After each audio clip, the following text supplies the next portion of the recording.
Hi, I'm Paul Danziger, and I want to talk to you about a client of ours that we had from Oregon, Jack Hayes. I want to share his story. He was diagnosed with mesothelioma. He had to hire a lawyer. He ended up hiring our law firm, Danziger De Llano, and we helped him recover compensation. We've recovered over $2 billion for mesothelioma victims, and our clients routinely recover over $1 million in each individual case. So here's Jack's story. Jack was born June 12, 1926 in Salt Lake City, Utah, and raised in Portland, Oregon. His childhood was shaped by modest means, constant work, and the resilience that comes from knowing you must earn every dollar of your spending money. Jack delivered newspapers, sold magazine subscriptions, and mowed lawns. Small jobs that taught him discipline, responsibility, and a deep respect for hard work. When Jack's mother remarried, his stepfather, Leonard, became a major figure in his early life. Leonard worked grueling jobs and often came home covered in the dust of the day. Jack remembered helping wash Leonard's work clothes, never knowing that the same dust that clung to those shirts held the asbestos fibers that would follow him into adulthood. Those early years forged the work ethic that carried Jack through his life as a laborer, painter, credit manager, and eventually as a beloved Episcopalian priest, serving communities across Oregon for nearly 3 decades. Jack's first real asbestos exposure came long before he understood the danger. As a young teenager around 1939, he worked for a neighbor as a residential painter. At the time, paints, patching materials, and caulks commonly contained asbestos. And while Jack didn't specifically recall the brands, the environment that he worked in frequently placed him and other workers in contact with hazardous asbestos dust. Around 1940, Jack worked as a laborer at the Oregon shipbuilding in St. John's, Portland. His job involved picking up unused materials around the shipyard. Although he wasn't yet working directly on ships, the air itself carried insulation dust and fibers from the ships being built nearby, a constant and unrecognized hazard in World War II era ships.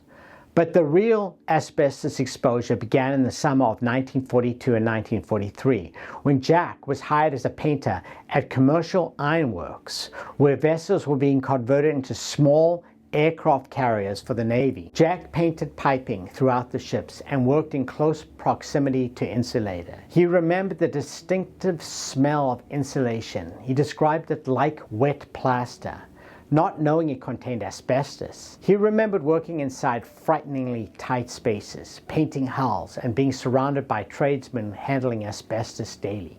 Those tight spaces were full of asbestos fibers. In his mid-career, Jack worked as a credit manager at Master Service in Salem. His office sat next to a brake shop, and he occasionally visited customers there.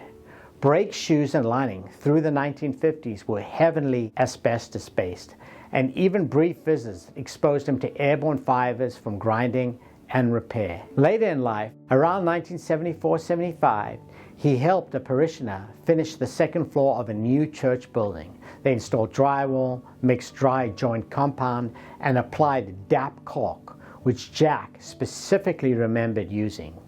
Dry joint compound and caulking products from that era frequently contained asbestos, and Jack often carried buckets of water and held drywall sheets as the dust filled the air around him. These exposures, painting in shipyards, childhood household exposures from Leonard's dusty foundry, and shipyard clothing, brake shop visits, and church remodeling quietly followed Jack for decades. Jack first felt something was wrong when he began experiencing shortness of breath and severe fluid buildup in his chest.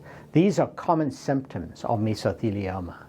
During a trip to Montana, doctors drained 2.5 liters of fluid from his chest. Multiple CT scans, PET scans, and a specialist visit in Arizona and Oregon produced no clear diagnosis for years. However, finally, February 2014, Jack underwent a VATS biopsy in Arizona. The pathology was sent to the Mayo Clinic, where Dr. Thomas Colby confirmed the diagnosis: epithelial, malignant, pleural mesothelioma. He was 88 years old when he received this bad news, painfully aware that mesothelioma has no cure. Yet he met the diagnosis with calm clarity of someone who had spent his life comforting others. He began chemotherapy, which he described as better than expected, though it exhausted him. Through all of this, his wife, Libby, remained lovingly by his side. Danziger De Llano's role. What was our role? When Jack and his family contacted our law firm, they were overwhelmed. They had spent years searching for answers and now faced a devastating diagnosis. Our role began with compassion, listening carefully to Jack's long, detailed memory. We meticulously reconstructed his work history, documenting household exposure from Leonard's foundry and shipyard work, analyzing his shipyard painting, exposures at the commercial ironworks, identifying asbestos-containing products used during church construction, and confirming proximity to asbestos break work at master service. We also verified his military-era exposure. We also located historical job site records, cross-referenced asbestos manufacturer active in Oregon shipyards at the time, such as Owings, Illinois. Every step was designated to lift the burden of his family so they could focus on his health and medical treatment. Families often ask what type of compensation, what type of funds are available in a mesothelioma lawsuit or case. At Danziger De Llano, we help our clients recover money in three main ways. One, through the asbestos bankruptcy trusts. These include John Manville, Owens Corning, Fiberboard Trust, W.R. Grace, and Pittsburgh Corning. The second way is through settlement with companies who we previously have sued for asbestos exposure. Those settlements allow us to settle in a new case faster than trying the case from scratch. And then, of course, there's the third type of area that we go after, and that is claims against active corporations that continue to deny liability or deny responsibility. And we have to litigate aggressively against those companies to ensure full justice for our clients. Many of our clients even begin receiving compensation within 90 days of filing. We know that money is tight, and if we can get compensation to an individual or his family as quickly as possible, we're going to work to do that. It is important to know that if we do not recover anything for you and your family, there are no legal fees, there are no expenses, there's nothing. It's on a pure contingency basis. In summary, Jack's life reflects devotion to family, to faith, to truth, never imagining the dust he breathed as a teenager and a young man would one day lead to mesothelioma. If you live in a state or city, such as where Jack worked, was exposed, or was diagnosed with mesothelioma, contact us, Danziger De Llano, today. We'll fight for your family, just as we fought for Jack. Call us 1-800-996-4000 or visit dandel.com.